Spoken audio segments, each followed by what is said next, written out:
ጥፋት ጠፋ አንድ ሰው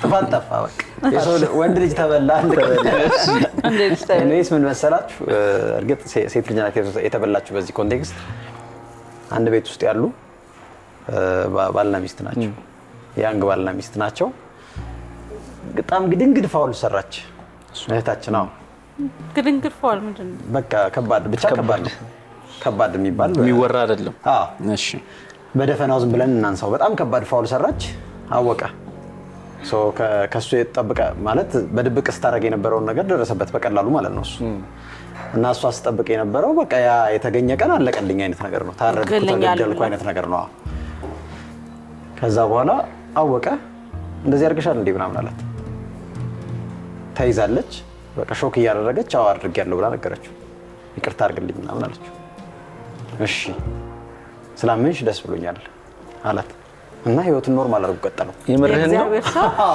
ተባርኳል አይ ቆይ ተረጋጋሽ ቸኩለሽ ጥሩ ነው ይሄ ይቅርታ አሁን ምን ጀምረው ከምንድን ነው መሰላችሁ እሷ ይቅርታ መሆኑን ማመን አልቻለችም አብረን ነው የምናድረው አብረን ነው የምንኖረው የሰራውት በደል በጣም ግዙፍ ነው ሪአክት ማድረግ ነበረበት ኢሞሽኑን ማየት ነበረብኝ በተወሰነ ደረጃ መቼ ምን ሰርፕራይዝ እንደሚያደርገኝ አላውቅም አንድ ቀን ካንገቴ በላይ በዚህ በኩል ካንገቴ በታች በዚህ በኩል ልሆን ይችላልው የሚል ስጋት አላት እሱ ደግሞ እንደውም ካይንድነሱ ጨምሯል ከመደበኛው ትክክለኛው በቀል ይኖር ካይንድነሱ ጨምሯል በቀል ከሆነ ሳይለንት የሚባለው በቀል ከሆነ ይጸድይ በቀል ይባላል እኮ በቀል አለ አሁን ምንድነው ይሄ ልጅ ይቅርታ አድርጎላታል ትክክል ነው እሷ ግን ጊልቲ ኮንሺየሱ ሊገላት ነው ከዚህ በላይ በቀላል እኮ በቃ ምርጥ በቀል ይሄ ነው አሁን ብዙ ሰዎች ወይ ወደ ማጥቃት ይሄዳሉ ወይ ማዋረድ ወይ መለየትን ምናምን አማራጭ ያደርጋሉ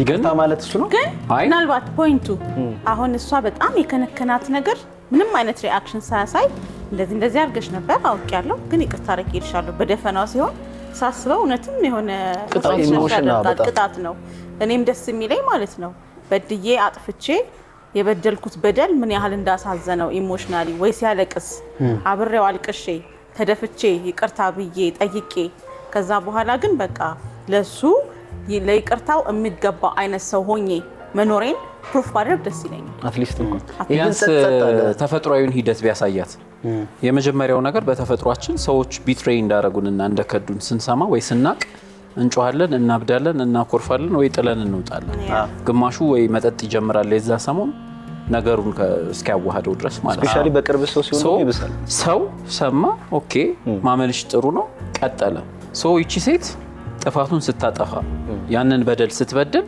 አንድ ቀን የተገለጠ ቀን ሰውየው ምን ሊያረጋት እንደሚችል ወይም ደግሞ ምን አይነት መሰበርቱ ሊገባ እንደሚችል ተገምታለች ያንን ስሜት ያንን ተፈጥሯዊ የሆነ የሰው ልጅ ምላሽ አለማግኘት በራሱ ድንጋጤ ነው ይፈጥራል ከብዙ ጥፋት በኋላ ሰዎች ተረጋግተው ሲቀጥሉ ያልተለመደ ስለሆነ አሁን በእናንተ በወሰዳችሁት መላምት ማለት ነው እንዳላችሁት ሪአክሽን ቢኖረው እኔ የምመርጠው እሱ ነው የትኛውም ሰው አንድ ናቹራል ስለሆነ ማለት ነው ያ ሪአክሽን የሚጠበቅ ነው በተለይ ልንገራችሁ ትንሽ የታሪኩን ደግሞ እንትን ልስጣችሁ ኮንቴክስት ልስጣችሁ እሷ ይሄንን ታረጋለች የሚል እምነትም ምናምን ጥርጣሬም ያለው ሰው አይደለም እሱም ለማወቅ ፈልጎ ሄዶ አላወቀ ግን ግልጽ ያለ መረጃ ሰዎች አምጥተው ሰጡት አንተ ስለእንትን ስለማትል ነው ምናምን ሲያየው የአንድ ቀን በደል አይደለም በደሉ ማለት ይሄ አንድ ቀን የተከሰተች ነገር አይደለች ሲደረግ ነበር ኦኬ ይሄ እንደዚህ አይነት ነገር ስታረጊ ነበር እንዴ ምናምን አላት እሷ አዎ ብላ ያመነችው ከዛ ቤት ሹሎኪያ ቦታም አልነበራትም አይነት ነገር ነው ደንግጣለች ፈርታለች ምናምን አዎ አድርጌያለሁ በቃ ይቅርታ አድርግልኝ ምናምን አለችው እንዴት እንደደረሰበትም አጣቀም እሺ እንኳን ነገርሽኝ አይኗን እያየ በቃ እንኳን ነገርሽኝ ችግር የለውም ዋናው ማመንሽ ነው ከዚህ በኋላ አታርጊ እሺ አለች ልጆች አሏቸው ህይወታቸው ቀጠለ እሷ ከዛ ቀን ጀምሮ እንቅልፍ አትተኛም እሱ ተኝቶ ነው የሚያድረው ነው እሱ በሰላም ነው የሚያድረው በደላ ያስተኛም አዎ እሷ እኮ ማለት ነው የህሊና ቅጣቷ አያስቀምጣትም መቼም አንደኛ ማለት ነው ትዳር ላይ ነው ይሄ ነገር የሆነው ከዛ ይሄንን አውቆ በእርጋታና በጸጥታ ይቅርታ ብሎ ማደሩ እሷ በቅጣት ነው በዛ ላይ ደግሞ አብረው እየኖሩ ነው ለምሳሌ ቢለያት የሆነ ነገር ታስባለህ። አብረው ይቅርታ አድርጎላት አብረው እየኖሩ የእሱ ይቅርታ ጄኒውን መሆን ያሳንሰዋል። ይሄ እሱን በነገራችን ላይ አሁን እስራኤል ያለው ላይ ምስሩ እስራኤል የሱ ይቅርታ ይሁን ቅጣት ይሁን በቀል ይሁን እሱ ልብ ውስጥ ነው መልስ ያለው። ስለዚህ የሷ ሐሳብ በጣም ከፍተኛ ጭንቀት ውስጥ መውደቁ አይቀርም ማለት ነው። በሱ ሐሳቦች እርግጠኛ አለመሆን በራሱ የሚፈጥረው ጭንቀት ከይቅርታ ስጋት የከፋ ነው። እንደዛ ሶ በአንተ ኮንቴክስት አሁን ባልክ የሚመስለኝ ከፎርጊቭነስ ኮንቴክስት ትንሽ ወጣ አለብኝ። ምክንያቱም ሰዎች የተለያዩ በደሎች ይበድላሉ፣ ልንበደል እንችላለን፣ ቀላልም ከባድም። ግን ሪያክት ታደርጋለህ የተወሰነ ነገር ሜቢ አንዳንድ ሰዎች ሪያክታቸውን በውስጥ ሊያደርጉ ይችላሉ። ይሄ ሰውዬ ይሄን መረጃ ሳይ በውስጡ የተሰማውን ስሜት እኛ እናውቅም። ቅድሙ ላይ እንዳለው እሷ ጋር ደግሞ እንዴት ነው ጠንካራ መሆን መምሰል የሚፈልጉ ሰዎች አሉ። ይሄ መሸነፍነት ስሜትን ለሌላ ሰው ማንጸባረቅ የማይችሉ ሰዎች አሉ። ግን ፎርጊቭነስ ሲባል ምንድነው የተለያዩ በደሎች አሉ ውስጥህ የሚፈጥርብህ እልህ፣ ቁጭት ወይም ቂም በቀል አለ። እሱን መርዝ አውጥቶ መጣል ፎርጊቭነስ። ሶ ሰዎች በጣም እንደ ላይፍ ፕሪንሲፕል ወይም እንደ ህይወት መርህ በጣም መልመድ ያለብንና ብናቀው ብዬ የማስበው ወይም ብናረገው ብዬ የማስበው ፎርጊቭነስ ነው። እንዲሁም ነጮች እንደ ትሪትመንት ይጠቀሙታል ከካንሰር ጋር የተያያዘ። አሁን ካንሰር የትሪትመንት እንትን አለ ስቴፖች አሉት። ኬሞቴራፒ ይሰጣል፣ ከዛ ራዲዬሽን ይሰጣል፣ ሰርጀሪ ይሰጣል። ሰርጀሪ ከተደረገ በኋላ የፎርጊቭነስ ትሪትመንት አለ። ምክንያቱም ካንሰር ፔሸንቶች በውስጣቸው ኢሚኒቲያቸው ከፍ ይላል፣ ከፍ ማለት አለበት። ሶ ጭንቀት ካለ በደል ካለ የሚያብሰለስሉት ነገር ካለ ኢሚኒቲያቸው ይደክማል። ሶ ባደጉት ሀገር ላይ እንደዚህ አይነት ነገር እንጠቀማለን። ወደኛ ደግሞ ስትመጣ በተለይ ወደ ክፍለ ሀገሩ ይሄ ከባድ ወደ ሆነው ነገር ነው። ጥቃት አለ ልጅ አይወለድ ይባላል። ሶ በቀል በሽታ ሆኖ የመቀመጥ እድልም አለው ማለት ነው። በመጀመሪያ ደረጃ ይሄ ነገር በአንድ ድንጋይ ሁለት ወፍ አይደለም። ይቅርታ ማረገ ተበቀላትም ማለት ይችላል። አሁን እሱ ሲያረግ እሷን ልበቀል ብሎ አይደለም ይሄን ያረጋ ያለው። እሱ ይቅርታ ነው ያረጋው። ያው ግን ዞሮ ዞሮ እሷ የምትፈልገው እሷ አሁን አት ዲስ ፖይንት ትራምፕ እንዳለው ነው ካርድ ጨርሳለች። እሷ ካርድ ጨርሳለች። እሷ እንደምትፈልገው ይቅርታ ይደረግላትና ይቅርታ ይደረግላት የተለያየ ነገር ነው። ተበዳዩ ነው የሚወስነው እንዴት ይቅርታ ማድረግ እንዳለበት። እና ከይቅርታው በፊት እሱ የሰማ ጊዜ በራሱ መንገድ ኢሞሽኑን ለማስወጣት የሞከረበት ምንም አይነት ነገር አለ። አሁን ብዙ ነገር ልንሰጠው እንችላለን። በእኔ እምነት ትንሽ ከወሬው ከአጠቃላይ ነገር እንደተረዳሁት ለነዛ እሷ ለሄደችባቸው መንገዶች እሱ ጋር ክፍተት ያለ መስሎት ምናምን ሊሆን ይችላል። ይሄ ከስራ ጋር በተገናኘ የሰጠው ክፍተት አለ። ያ የሰጠው ክፍተት ለፋሚሊው ብሎ የሰጠው ክፍተት የሆነ ነገር ፈጥሯል። እሷ ጋር በምትፈልገው ሰዓት ልታገኘው አልቻለችም። በአንጻሩ ሰው በቃ ይቅርታ ሲያደርግላት የኔም የተወሰነ አስተዋጽኦ አለው፣ እኔ ፕሮቴክት ማድረግ ብችል ኖሮ እነዚህ ነገሮች ባልተፈጠሩ ነበር የሚል ነገር አለው። ይሄን ግን ለሷ ማለት አላስፈልገውም። ይሄን ማለት ደግሞ ለጀስቲፊኬሽን ለሷ መስጠት ስለመሰለው እሷ የልብ እንዲሰማት አይፈልግም። በዚህ ጉዳይ በደለኛ ናት። እሱ ራሱን ለሷ ይሄንን መንገር የልብ መስጠት ነው የሚመስለው። በቃ የሚያስፈልጋት ይቅርታ ነው። በራሱ መንገድ ነው ዲል የሚያደርገው ኢሞሽኑን። እሷን ኢንቮልቭ አያደርግም፣ እንድታየውም አይፈልግም። አይ በቃ እዛ ጋር መገኘት አልፈለገም። በቃ ጀንትል እንግዲህ ለሱ ይሄኛው ነው ትክክለኛው መንገድ። ነገሩን ማግነን እንትን ማለት ማወሳሰብ ምናምን እና እሷን የበደለኝነት ስሜት እየተሰማት እንድትሰቃይ በዛ መልኩ አይደለም የፈለገው እሱ። ይሄ ቀለል ያለው መንገድ ነው። አጥፍታለች፣ ጠይቋታል፣ አምናለች። በቃ ይቅርታ አድርጌልሻለሁ ነገር አቆመች። ኦኬ እሷ አቁማለች። ባይዘ እንትን ነው ይሄ ትዳር ውስጥ ስለሆነ ያሉት ትዳሩን በቀላሉ አታስ በስሜቷ ተነድታ እዛ መሄድ የምትፈልግ አይነት አይደለም። በኋላ ላይ ምናልባት ግን አሁን አንዳንዴ እንደዚህ አይነት ጉልበት የሚያገኙ ሰዎች ያንን እሷ የፈጸመችውን በደል ራሱ የፈጸመ ሰው ከሆነ በቃ የኔም በደል ተገልጦ ላይሆን ይችላል ብሎ ሊያስብ ይችላል። ቲትፎርታት አይነት ነገር ኖ እሱም የሆነ አንድ ቀን ይገለጣል ብሎ የሚፈራው በደል አለው።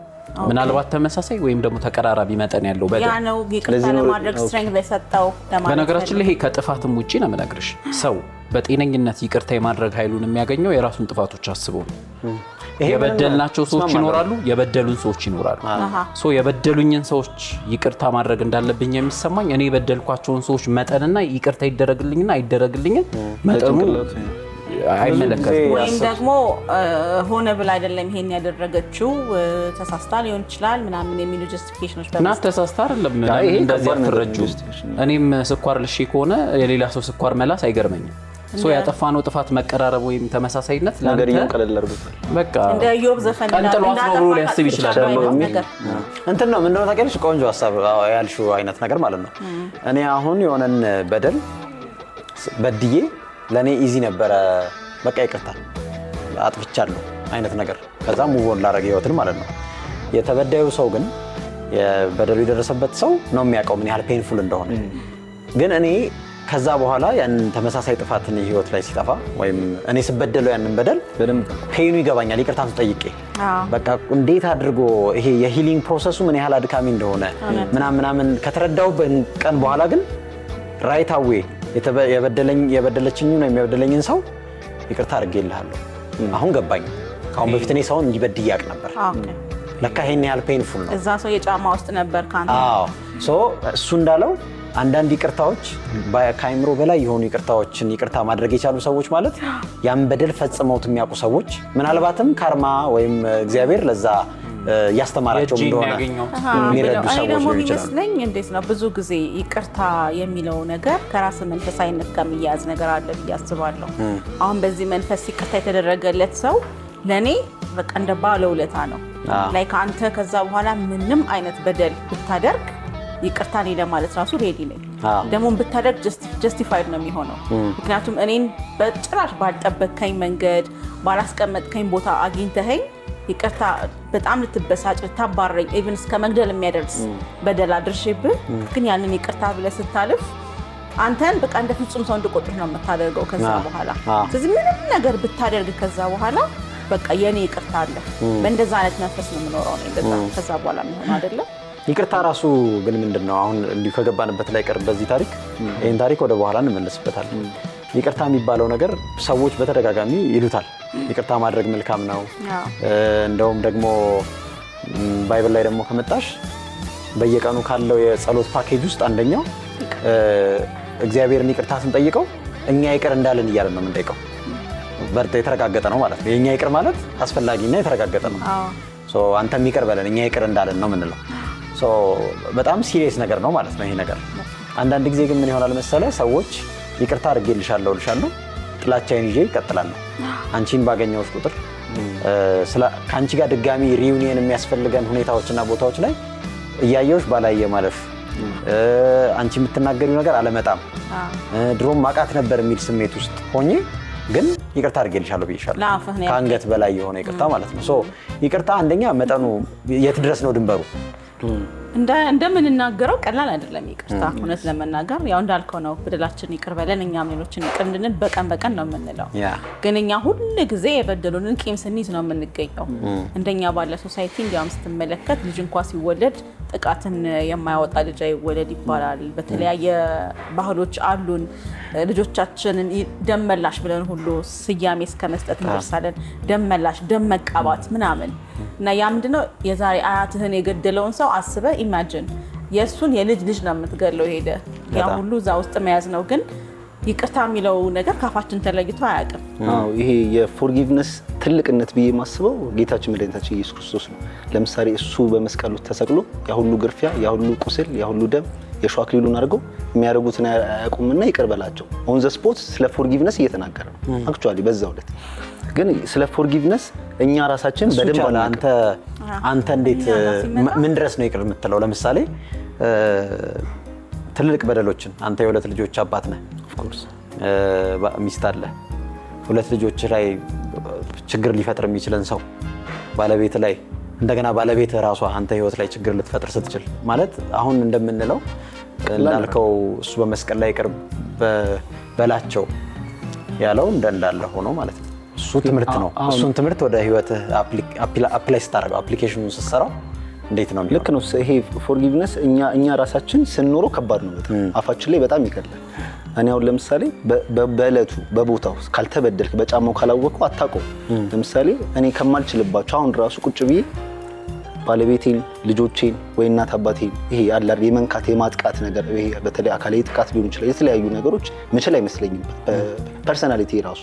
ግን ምንድነው ፎርጊቭነስ ሲባል እሱን ራሱ መቻል አለብህ። ያለውን ነገር ከባድም ቢሆን ቀላል መተው ነው ውስጥህን ያለው። ስፔሻሊ አሁን ለተበዳይ ነው ለሚበደለው ሰው ትልቁ ነገር። ምክንያቱም በዳይ ኦልሞስት እሱ በህሊናው እየተቀጣ ነው። ለሚበደለው ሰው ግን በሽታን ነው የሚያመጣው ምናምን የተለያየ ነገሮች አሉ።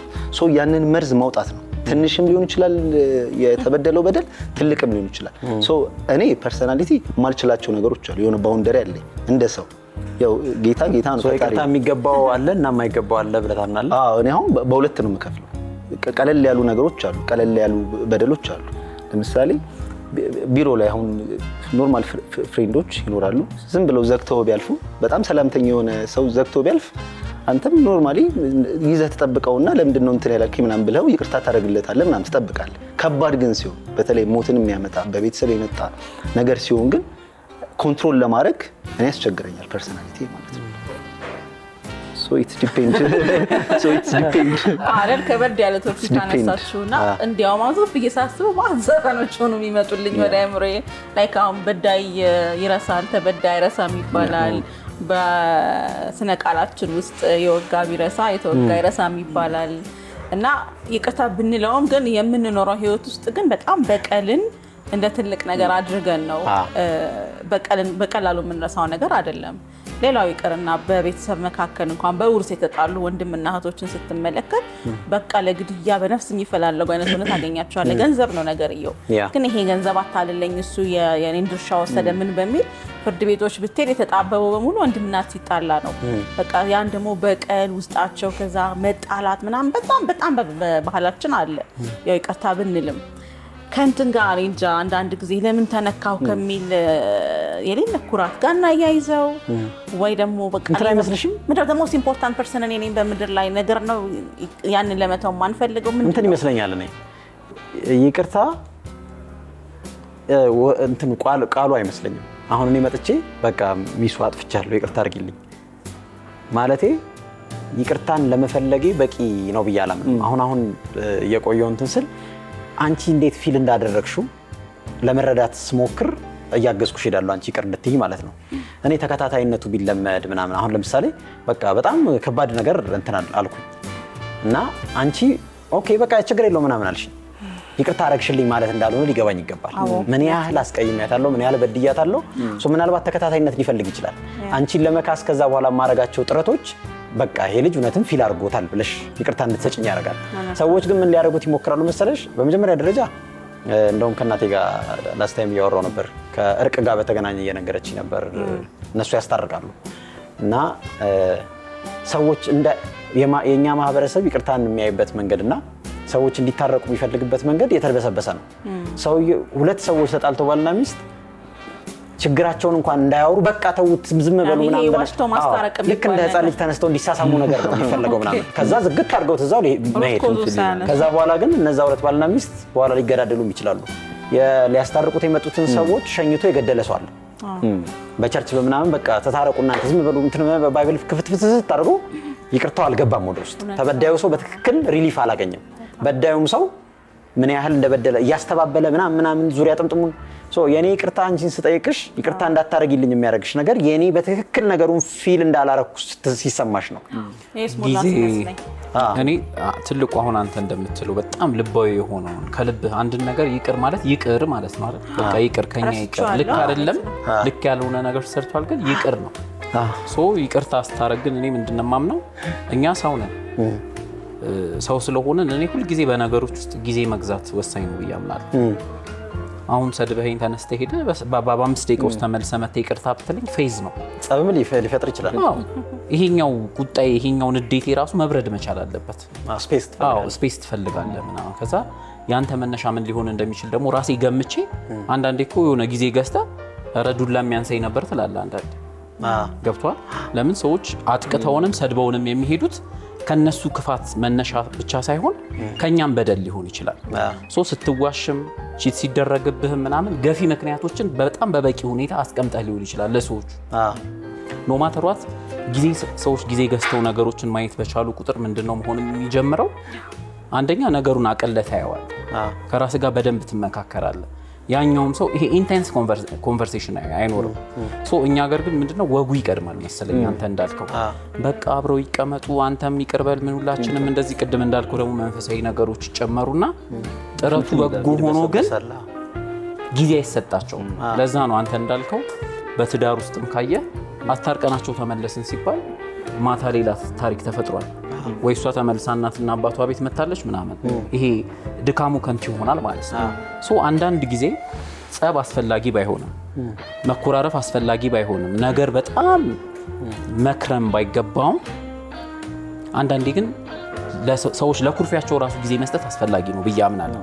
ለቁጣቸው ግን አሁን እንደምትለው ጊዜም ተሰጥቶ ይቅርታ ማለት በጣም ከባድ ነገር ነው አይደለ?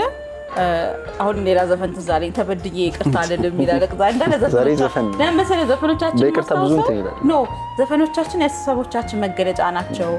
ስነ ቃሎቻችን የአስተሳሰባችን መገለጫ ናቸው እና ደጋግመን የምንለው ነገር ተበድዬ ይቅርታ አይደለም ይላል። ለምሳሌ ዘፈኑ ላይ እና እኔ ሁሌ ያስቀኛል ተበድዬ ይቅርታ አይደለም ሲል ኖ በቃ ይቅርታ የምለው ሁልጊዜ ጥሩ ነገር ሰው ካረገልኝ ነው። ይቅርታ የምትለው ይቅርታ ያስፈለገበት ምክንያት እኮ ስትበደል ነው ሲጀምር አይደል? ግን ተበድዬ ኮምፕሊትሊ እንትን ነው የሚሆነው። ተበድዬ ይቅርታ አይደለም ስትል ታዲያ መቼ ነው ይቅርታ የምትለው? እሱም ግን አንድ ይቅርታ የማድረግ ሂደት ነው ብዬ ነው የማስበው። ለምሳሌ ተበድዬስ ይቅርታ አይደለም እግሬ አይደርስም አንቺ ደጅ። በጣም ብዙዎቻችን እኔ እናንተ ጓደኝነታችንን ጨርሰናል፣ እኔ እናንተ ሁለተኛ እናወራ ምናምን ብለን ተነጋግረን ተለያይተን እናውቃለን አናውቅም። ከዛ በኋላ ግን የታደሱ ግንኙነቶች አሉ ተመልሰው ገብቷል። ከልጅነት ጀምሮ ከጓደኝነት ሊጀምር ይችላል። ተበድያለሁ ተበድዬ ይቅርታ የሚያስፈልገው እኮ ስትበደል ነው። ሌላ ነገር ነው። ግን አሁን ሶሳይቲ እያለ ያለው ምን መሰለህ? አይደለም እሱ ዘፈኑ በትክክል አይደለም የተረዳሽው። ኖ አይደለም። በደልን በይቅርታ ምንድን ነው ያለው እንደ ዘፈኑ? ይኸውልህ ተበድዬስ ይቅርታ አልልም እንኳን ልልህ ከአማላጅ እግሬ የፀሐይ ዘፈን ነው። እግሬ አይደርስም አንቺ ደስ ምን ለማለት ፈልጎ ነው?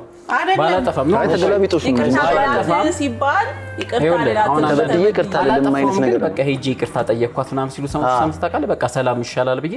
እሱ ግን ተበድሏል። አሁን ፎርስ እየተደረገ ነው። ኖ ይቅርታ ተበድዬማ ይቅርታ አልልሽም። እሷ ራሷ ትምጣ ነገር ነው ገብሻል? እሷ የምትለው ገብቷታል። ኦቨር ዲማንድ መደረጉን የተቃወመው ነው የምልሽ እንጂ ይቅርታ ማድረጉን አይደለም። አይ እሱ የሚለው ይሄ ሰውዬ ከተበደለ ይቅርታ ተጠይቆ ይቅርታ ማለት ነው የሚጠበቅበት ነው እሱ የሚለው። ኦኬ ገባሽ? እንጂ ደግሞ ሄዶ እንትን ግብዝነትም ይሆናል እኮ ነው። ኖ ይቅርታ ሊጠየቅ ነው የሚገባው። ተበድሏል አይደል? ይቅርታ ሊጠየቅ ነው የሚገባው። ሌላ አካል መጠየቅ አለበት። ሄደ ይቅርታ ጠይቅ እየተባለ ነው። ሰው በፍጹም አላረገውም እያለ አንቺ የሚጠበቀው ይቅርታ መጠየቅ ሳይሆን ይቅርታን መስጠት ነው። አይ ግብዝነት እሱማ እንትን ወደ ሽንገላም እንዳይሄድ ማለት ነው። ማለት ሰውየው ይሄን ገዝግዞሻል ይቅርታ ራሴ ስል ማለት ነው። ምንድነው ተከታታይ ወይ ምን ታስታውሰኝ መሰለህ? አንዳንድ ጊዜ ሪሌሽንሺፕ ላይ አንተ እየበደልክ ማለት በተደጋጋሚ ይቅርታ የሚጠይቁ ሰዎች አሉ። ማለት የበደልከኝ እንኳን አንተ ነህ፣ ግን በቃ ሰላም ለመፍጠር ስል ብዬ በቃ አንተ በደልኸኝ ይቅርታ የምጠይቅበት እንትን አለ። እንዳላችሁት ቅድም ሳይኮሎጂካሊ ይሄ ነገር ምንድነው ሊያስብል ይችላል።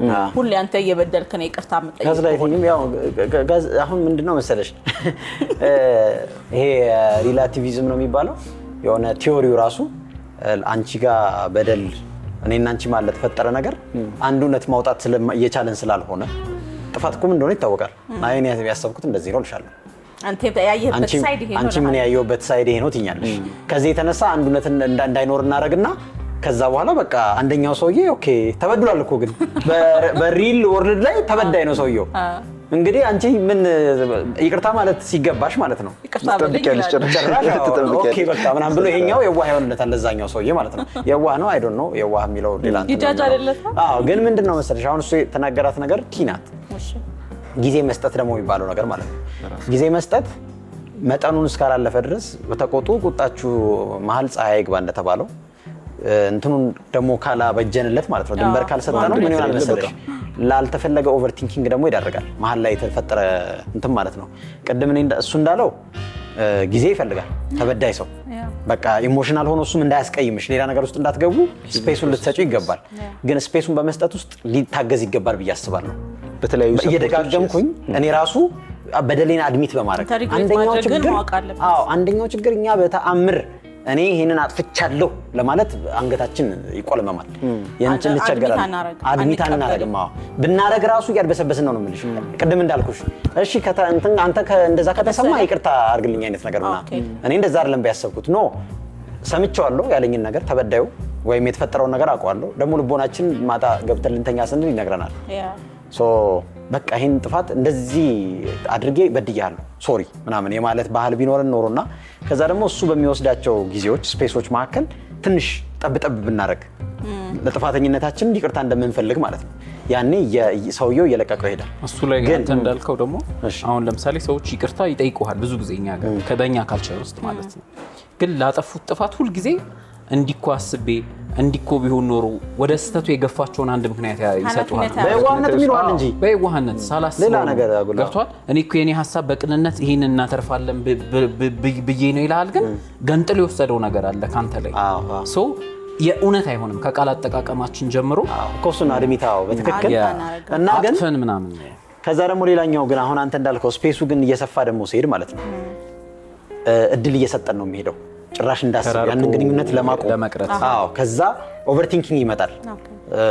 ይሄ አሰምሽም ማለት ነው እንዲህ እኔ ዝም ስላልኩት ነው እንደዚህ ስላልኩት ነው እንትን ቆጥሮኝ ነው ምናምን እየተባለ ጭንቅላቱ ውስጥ ሰውየው ጭራሽ ሌላ ነገር እየገነባ ነው የሚሄደው። ሶ ያ ክፍተት ደግሞ መስፋት የለበትም። ሰዎቹ አውርተው መጨረስ አለባቸው ያንን ጉዳይ ነው የምልሽ። እንደ ሰው ግን አሁን እንደዚህ ቁጭ ስትል ይሄ ሁሉ ጊዜም ተሰጥቶ ምን ተብሎም ግን አንዳንድ ጊዜ ይቅርታ የማትላቸው ነገሮች በቃ ይሄ ባውንደሪ ነው ይሄ በቃ የማይጣስ ነገር ነው ይሄን ሆኜ ይቅርታ አላደርግም ያው የምንላቸው ነገሮች አሉ። እናንተ የምትሏቸው ነገሮች አሉ በቃ እንዲህ አድርጎኝ የምንለው ነገር አሉ። እዮብ አለኝ አለ በቤተሰብና በሚስቴና በልጆቼ የመጣ ይቅርታ አላደርግም ማለት ከበደኝ ማለት አታውቁም እኮ በዛን ጫማ ላይ ሆነ ምን እንደሚፈጠር። አንድ ሰው ታሪክ ሽማግሌ ሰው ናቸው ሰምታችሁት ከሆነ ምናልባት ልጃቸው ተገደለባቸው።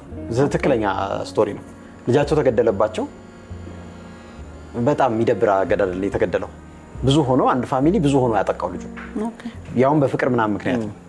ይሄ የፍቅር ግንኙነት ነበራቸው የእሳቸው ቤተሰብና ያኛው ቤተሰብ የፍቅር ግንኙነት መሰረቱ። የሃይማኖት ትንሽ ልዩነት ነበራቸው። እንደዛ እንዲሆን አልተፈለገም በዛኛው ቤተሰብ ዘንድ።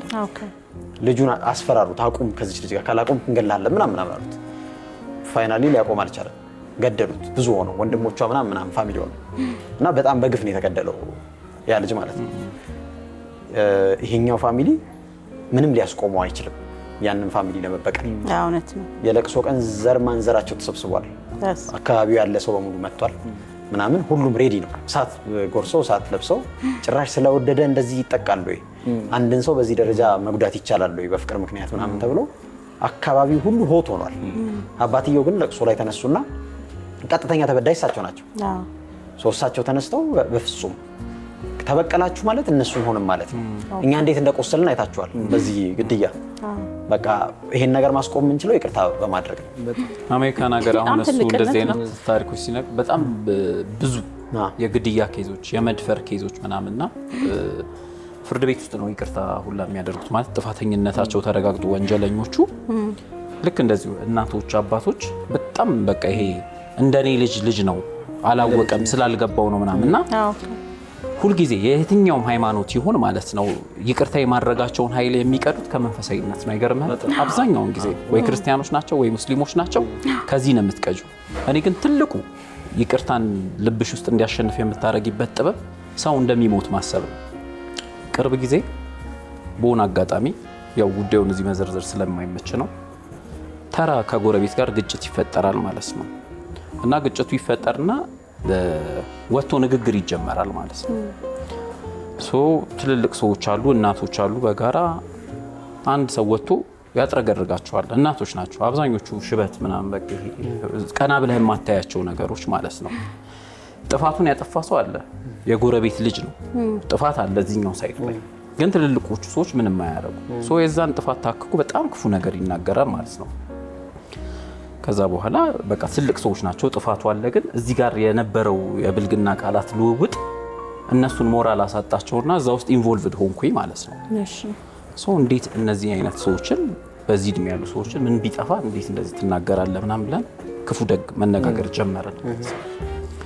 ከዛ ክፉ ከደግ ተነጋገረን። ዞሮ የእናት የቤተሰብ ኬዝ ምናምን ሲሆን ሴንሲቲቭ ነው የምትሆነው። ልብህ ይቆጣል። በሚቀጥለው ቀን እንደ ኔክስት ዴይ ምናምን ስትያይ ሰላምታህ ራሱ የሻከረን የሚሆነው ምናምን እየተባልክ ነው የምታልፈው። በጣም በሚያሳዝን ሁኔታ ከ15 ቀን በኋላ ያ ሰው ሞተ። በሁለት ቀን ህመም ማለት ነው። በሁለት ቀን ህመም። ይሄ ተራ እንደ ምሳሌው ተራ ሊሆን ይችላል። አንተ እንዳነሳኸው በህይወት ኬዝ በመናም በጣም ከባድ በሆነ ነገር ውስጥ ላይሆን ይችላል። የቃላት ልውውጥ ነው ግን በጊዜው ያደማል። እውነት ነው። ገባ ይሄ ይፈጠራል ብለህ አታምንም። ሁል ጊዜ ሞት እንዳለ ማሰብ በህይወት ውስጥ በቃ ሞት ሊቀድመን እንደሚችል እኔም ልቀድም ሊሆን ይችላል ከነ ኩርፌ በጣም እስከ ዛሬ ድረስ ይረብሸኛል። የሚገርም ማለት ነው። ይሄ ለ3 ቀን ለ4 ቀን የሆነ ክፉ ፊት ያሳየሽው ሰው የለም ቁጣ አለ ንዴት አለ ሶ ሞተ ማለት ነው በ2 ቀን ማለት ለዚህ ነው ወይ ትላለና ሁል ጊዜ በቃ ይሄ ነገሩን ባስታወስሽው ቁጥር በቃ ብትወስ ኖሮ ባልተናገርኩኝስ ኖሮ ምናምን እንደዚህ አይነት ቁጭት በጣም ብዙ ሰዎች ግን ይሄ ማለት ካለፈ በኋላ እየተረዳሽው የምትሄጂ ነገር ነው እንጂ እስራኤል ወጥቶ ወይ ታክሲ ያያዝ ወይ ራይድ ጠርቶ አንድ ሰው ቢተናኮለ ይሄንን ማሰብ ከባድ ነው። በዛ ቦታ ስጋዊ ነው። ግን ምንም አይነት የሚያጋጭ የሚያበሳጭ ምንም አይነት ነገር በህይወት ውስጥ ሲገጥም ትንሽ ጊዜ ወስደህ ከሰከንክ በኋላ መልሰስ ማሰብ ያለብህ ስለሞት ነው። ሞት ይቅርታ የማድረግንም ኃይል ይሰጣል፣ በቀልንም ከውስጥህ ያጥብልሃል ብዬ ነው የማስበው። ሌላ ደግሞ ኖርማሊ በደንብ ይቅርታ የማድረግ ጥበብ ልብህ በጣም ክፍት የሚለው ሁሉም ሰው ይሄ ነገር እንዲሰማው ሃይማኖቱን በደንብ ሲያጠነክር ነው ብዬ አስባለሁ። ሃይማኖት ላይ በጣም ሲሰራ፣ ምክንያቱም ሃይማኖት ላይ ብዙ ስለ ይቅርታ ብዙ ነገሮች አሉ። በሃይማኖት የተገነባ ሰው የይቅርታ ልብ የለውም ማለትም አትችልም። ለምሳሌ ቅድም እያወራን ነበር የማሪ ኢማኑኤል አባታችን ጥቃት ደርሶባቸው ነበር አፕሪል 15 ላይ ይሄን ጥቃት ከደረሰባቸው በኋላ የተናገሩት ነገር ነበር። በጩቤ ተወጉት አባት ልጄ ነው፣ ስለዚህ ጌታችንም ለኛ ሲል ይቅርታ አድርጎልናል፣ እኔም ይቅርታ አድርጌለታለሁ እያሉ ሲናገሩ ነበር።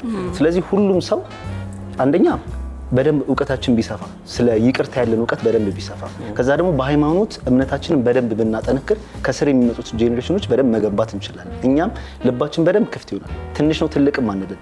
ቆም ብለን እናስባለን። እቺ ስሜቴ የምትላት በደንብ ይሄ እንሳይ ባህሪ የምናሳይባት ሰውዬ ስሜቱ የምንቆጥብባት ነገር እሱ እንትን እያደረግነው እንመጣለን። መንፈሳዊው ዓለም በነገራችን ላይ ይቅርታም እንድታደርግ በቀልንም እንድትተው የሚያበረታታ ይህ ዓለም ጊዜያዊ መሆኑን እየነገረ ገብቷል። የተነጠቀው መሬት፣ የተነጠቀው ሚስት፣ የተነጠቀው ገንዘብ፣ የተነጠቀው ቃል ሊሆን ይችላል።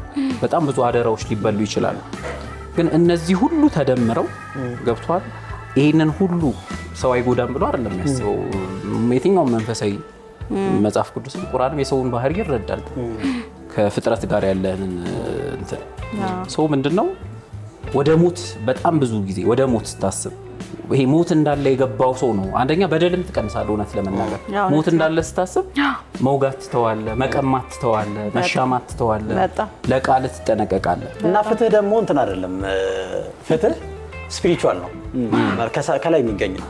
አሁን እኔ ልጄን ገደለብኝ ቀጥሎ ገደልኩት ፍትህ ሰፈነ ማለት አይደለም። ሁለት ሰው ተበደለ ማለት ነው። አይንን ለጎዳ ሰው አይን ማውጣት ፍትህ ማያመጣ እስከሆነ ድረስ ከዛ ደግሞ ያ ሁለቴ ለምን እበደላለሁ? አንድ ጊዜ ተበድያለሁ፣ ሁለተኛ ይቅር ባለ ማለት ደግሞ ሌላ በደል ነው የሚሆነው። ያው እንትን ታውቃላችሁ፣ ይሄ የበቀል ስሜት፣ ይቅርታ ያለ ማድረግ ስሜት ውስጥን እየገደለ ቅድም እንዳልከው እንግዲህ ለካንሰር መፍትሄ ነው ማለት ሌላ ደግሞ ውስጣችን በቀል ራሱ ካንሰር ነው ማለት ነው አይደለ? የራሱ እንትን አለው። ስትናደድ የሚመነጨው እኮ በጣም ቶክሲክ የሆነ ኤሌመንቶች ናቸው እንዳለ ቀላል ነገር በጣም ይሄ ነጋቸውን ትናንታቸውን ምናምን የማይረሱ ሰዎች ገጥሟቸው ያውቃሉ። እንዲሆኝ እንዲህ ተደርጌ የዛሬ 30 ዓመት ጡረቴን እንዳላገኝ ያደረገኝ አለቀይ ነው ምናምን የሚሉ ሰዎች ፊታቸውን አይታችኋቸው በጣም ይሸበሸባሉ፣ ደስተኛ አይደሉም። ሁሌ ኮምፕሌንት የሚሆኑ ሰዎች እውነት ነው እና ቶክሲክ ኤሌመንት ናቸው። የምር የሆነ ጊዜ ላይ ሳነብ ማለት ነው ሰው በሚናደድበት ጊዜ የሚወጡ ኬሚካሎች በጣም ቶክሲክ ከመሆናቸው የተነሳ ቢወጡ ማአት ነገር የሚጨርሱ አይነት ናቸው የሚል ነገር አንብቤ ነበርና ለራሱ ለሰው ጤናማ አይደለም እንዳልነው ቅድም የሰጠኸኝ የመጀመሪያው ኤግዛምፕል አሁን አንድ ባልና ሚስት ማለት ነው አንተ እንዳልከው ግብዴ ግድንግድ የሆነ አይነት በደል ፈጽሞ ይቅርታ ማለት ግን በጣም ትልቅ ነገር ነው የማስበው። የሰውየውም ትልቅነት ይታያል። ያላችሁት ማአት ነገር አለ። ግን አሁን ያው እንደምትመለከቱት ከራሳችን ራስ ወዳድነት ብዛት ራስን እንደ ትልቅ ነገር አድርጎ ከመቁጠር ቅድም እንዳለው አፈር መሆናችን ሁሌ ስለምንረሳ ትዝ ስለማይለን እንዴት ተነካው የኔ አባት እንዴት ተነካ የኔ ምናምን ተነካ ያው አገር የሚያመስ ጉዳይ ነው የሚሆነው at the end of the day።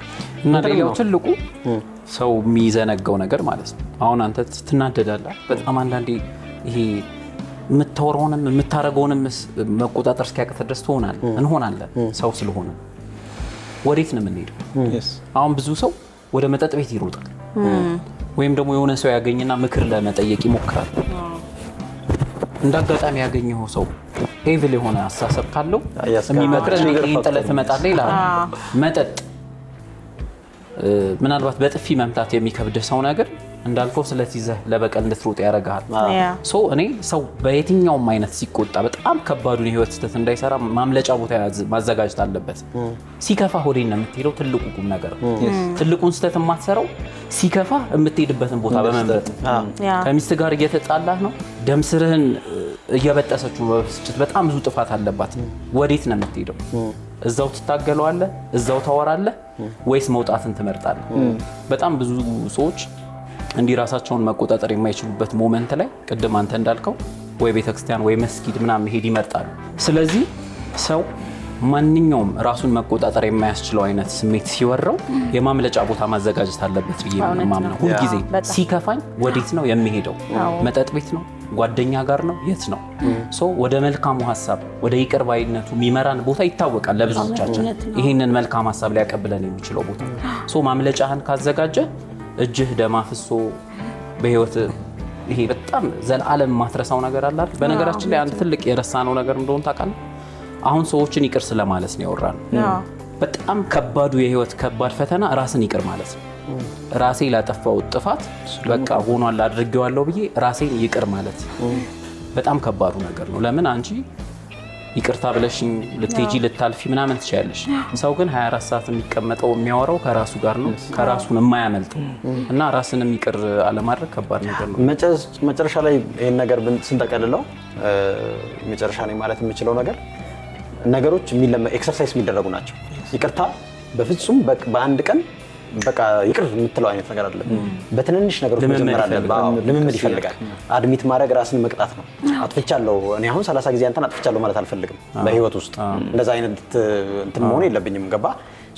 ዛሬ አጥፍቻለሁ ስልህ ድጋሚ መደገም እድሉ በጣም ዝቅ እያለ ነው የሚሄደው። ኤክሰርሳይዝ እያደረግን እያጎለበት ነው ጡንቻ እየኖረን ነው የሚሄደው። በዚህ ጉዳይ ይቅር የማድረግ አቅሜን ሁላ ታበረታልኛለህ። ተጋግዘህ የምታደርገው ነገር ነው። እየወጉ ይቅርታ መጠየቅ በጣም ከባድ